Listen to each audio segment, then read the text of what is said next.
Hey guys, Dave from Nerdarchy here, for nerds by nerds, hanging out with some of my esteemed colleagues. I'm Ted. I'm Nate. And today we're going to be looking at the optional rules in the Dungeons Master's Guide, starting on page 267. We got firearm, explosives, And alien technology. and alien technology. So now, it's funny because this comes directly from essentially first edition. They had the same exact thing in the DMG, and they brought it back. And back in those days, I was so snobbish in my fantasy, I would never allow the crossing of the streams. Be like, if you didn't have something good on the back, I'd rip you out, Paige. yeah, pretty much. Years later, I would have loved to have this table for my Shattered Realm campaign because I started throwing in steampunk and Renaissance weapons, and and that was still third edition, so I forget what resource I used, but there was definitely something that had introduced black powder weapons. It was D&D Modern. Yeah, but I don't think I used that. Oh, okay. That was definitely, but there was a different something for third edition that I was pulling that from because there was a power armor in there too. Which I used against you guys. I think I put goblins in steampunk powered armor. Oh, there was so many crazy stuff in that game. It was impossible to remember it all. And it was also like 5-6 years ago. Yeah, well, there's that too. So, but that being said, there was a point in time I would never consider mixing that stuff up. But after you do the same kind of game for 20 or so years, you're like, I really want to do something else because like with our group, we were like, it was like all D&D. And it was purist, yeah. Yeah, we never did anything else. We didn't stray. When I initially got into role playing, we would play everything, for like 1 or 2 sessions. Right. And then I started this group with you and Ryan and Nate, and a couple other people, and then it was like we played D&D. That's it. Yeah, we didn't role play. We played D&D, and it was that way for 15 years or more before somebody said, well, what else is actually out there? I can remember there was, one of my friends who been with us for a while was like, look, can I convince you to do World of Darkness? And we sat through one session, and we said, this isn't D&D. We pretty much berated him. And it's like, it took us an hour and a half to go through, this combat. None of the systems, interwork with each other because the GM was so interested in getting us to play the game that he allowed mages and vampires and he let us to break it all at the table, and that system doesn't work for that. The new edition does, but so we went back to D&D for several more years before we went down another path and went into superheroes for a while. It is funny when you talk about that too with like Vampire the Masquerade, because we're kind of like, dude, we all have to play the same thing. He's like, no, you're this and this and this. And like, no, we're all vampires, dude. It's the same thing.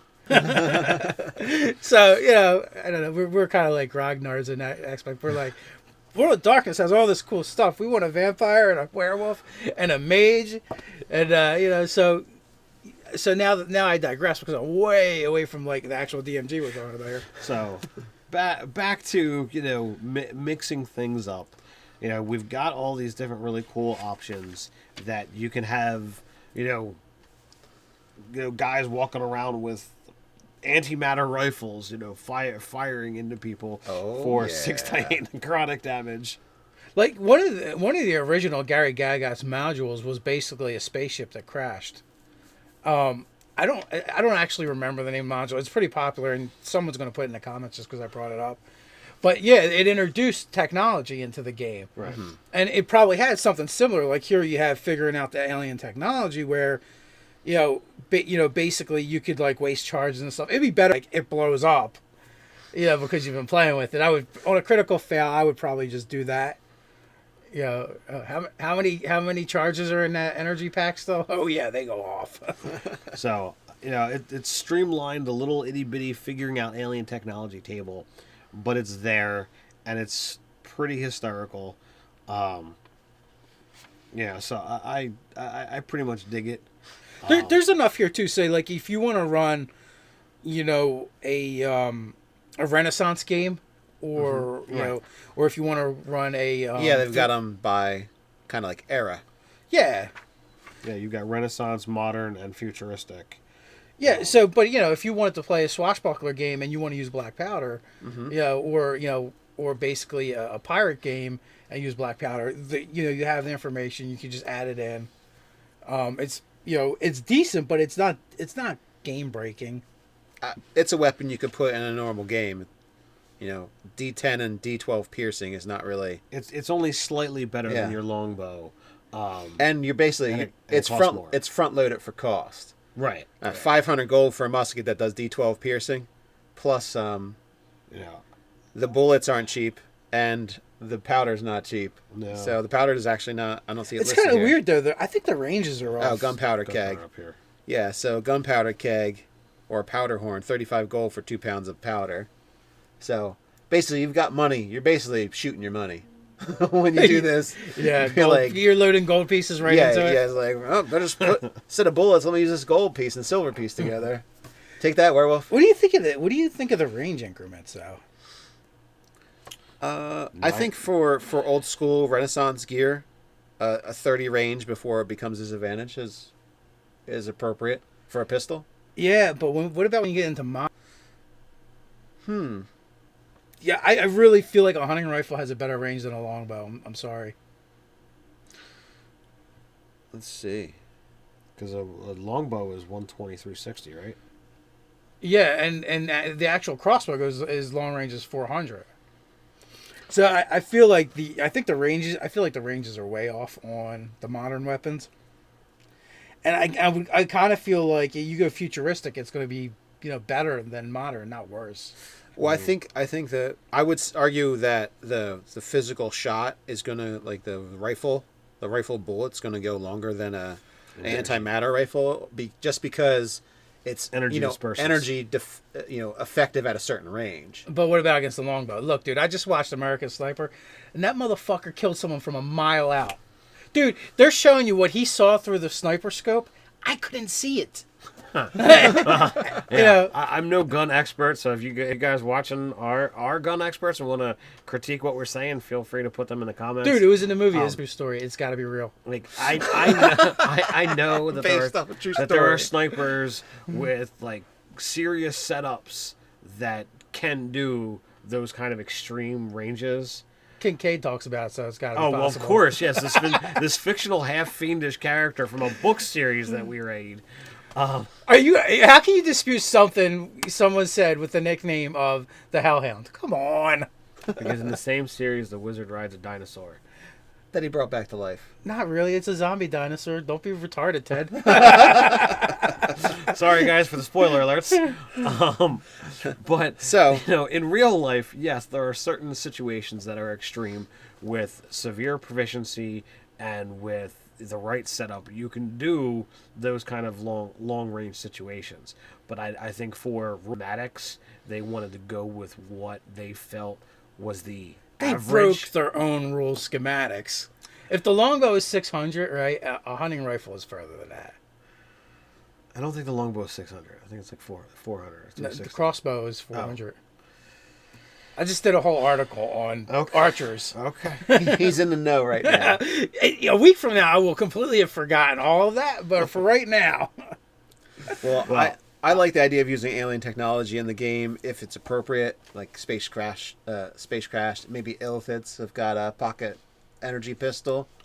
That kind of... The Spelljammer game, I find that like this stuff like sporadic throughout that would definitely be appropriate. Yeah, definitely. Absolutely. I'd love for my... Orcs with antimatter rifles for sure. Meep. I fear for my ship. As long as we kill them before they annihilate us. Oh, come on. You got, what's his face? What you got? Now, I feel the antimatter rifle is definitely more of an artillery kind of feel to it because you get 2 shots between reloads. And that's just not economical for a fight. 6x8, then you pull out your weapon. Well, I mean, the idea is the people that you wanted to shoot are both dead. And then you're like, all right, reload for the next encounter. Although, I could see reworking the crossbow expert feat to get rid of the load property. Yeah, definitely. Because I think... Speed loading. I think when I see the antimatter rifle and I see it's a 2-shotter, it really just makes me think of like a double barrel shotgun. Right. Yeah, and so you have antimatter charges. You got to drop them individually. Yeah. Maybe they're big like canisters or they're individual canisters. They haven't figured out how to put those canisters on a belt yet. But once they do, antimatter Gatling gun. That's what the orcs need. They'll be the ones to figure that out. Because they're not afraid to lose an orc or two in figuring it out. Yeah, that's Dude, true. they're gonna lose during usage. They're gonna lose half their civilization because once they get it working, somebody's just gonna start firing. Like, this is awesome. It'll be like Steve Buscemi in Armageddon when he flips out. So, if you've got any ideas for an antimatter Gatling gun, let us know. All right, so of this section here, firearms, explosives, alien technology, grenades. What is your favorite part of it, Nate? The alien tech. Especially because the alien tech includes chainsaw. What? Oh yeah, totally. Chainsaw. Complex items such as a computer, chainsaw, or hovercraft. Oh yeah. Well, how about you, Dave? What's I like the Renaissance personally because I think that would more easily fit into it, and it's not that far off. I mean, Pathfinder, they've got a class built right around basically using firearms. Right. So if you wanted to port something like that into your 5e game, this gives you the basics on how to do it. I mean, clearly you have to be from a noble family or own a small nation to do it. But by jolly if you do. Well, the process of making gunpowder in reality is really a pain in the butt if you don't have an industrialized civilization. Right. So, it's a pain. I agree with pretty much both of you guys. I think the firearms is the Renaissance items firearms are the most usable in a standard 5e game. If you want to put your game on that cusp of, okay, well, some people are aware of firearms and others aren't, and you don't have to have, hey, look at this, all the parties got firearms. You could have that as a a political situation where it's like, all right, this nation has got access to these things, whereas this one doesn't. What's going to wind up happening? The ones without it win because they can outshoot them from a range of 600 feet.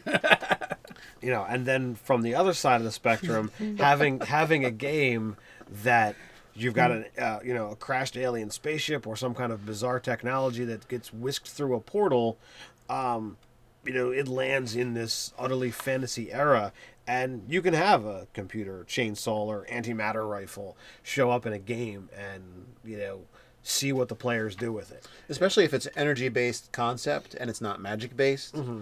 If it's technology-based, then it's got a limited amount of use. Absolutely. Unless it's got some kind of nuclear battery or something that's going to recharge itself, right? Similar to a wand would recharge itself over time. Right. Then you're going to have this situation. Well, yeah, you've got a laser pistol and you've got 50 shots or 32 shots or something like that. So learning how to use it and then getting 5 proficient shots off before it's done. Yeah.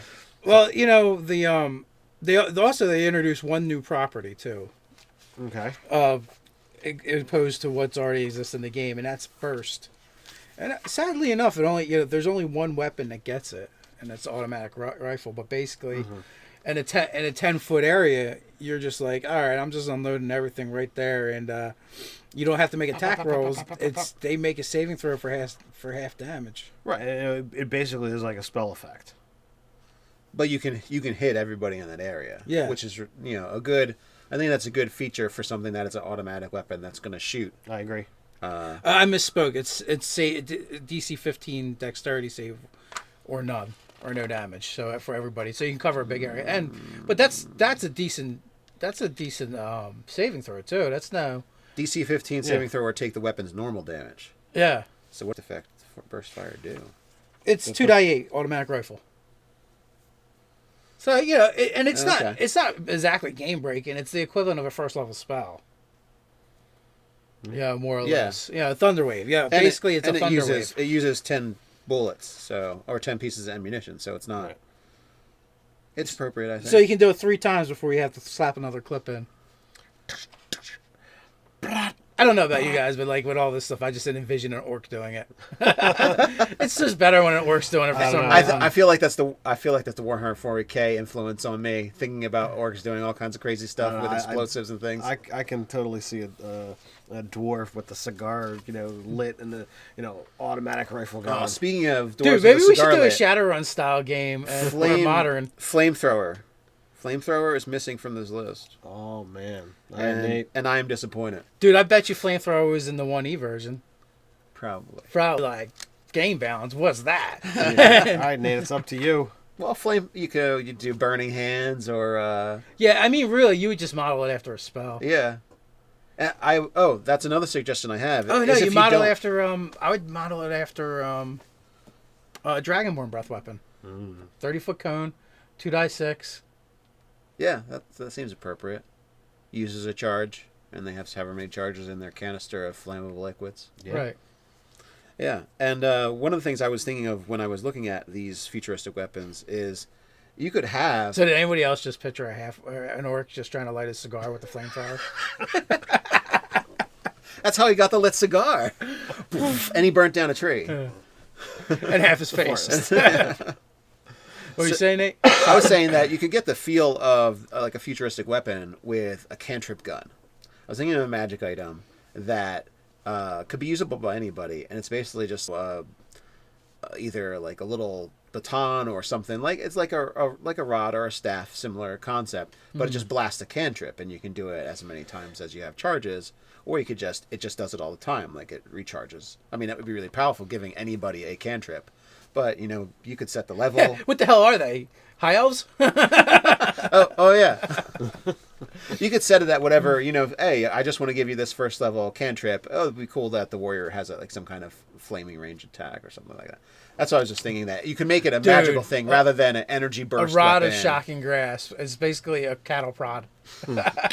Yeah, so you can translate newer technologies into the 5th edition landscape without making it like, oh, this is from an alien technology or something Right. like that. Or you could really just make it a cattle prod. Yeah. So you pull out the brush and you paint future tech with a magic item, and all is well. Well, first there is need, then there's facility. So when you need something to happen, you can, especially if you're a crazy gnome. Orcs with shock sticks. That's Shock all I'm sticks. saying. Yeah. So if you have any comments out there about this cool section of the DMG, go ahead and put them in the comments below. While you're doing that, please click like, share, and subscribe. You can hang out with us on Facebook. You can also join the conversation over on Reddit. So until next time, Stay Stay nerdy. nerdy.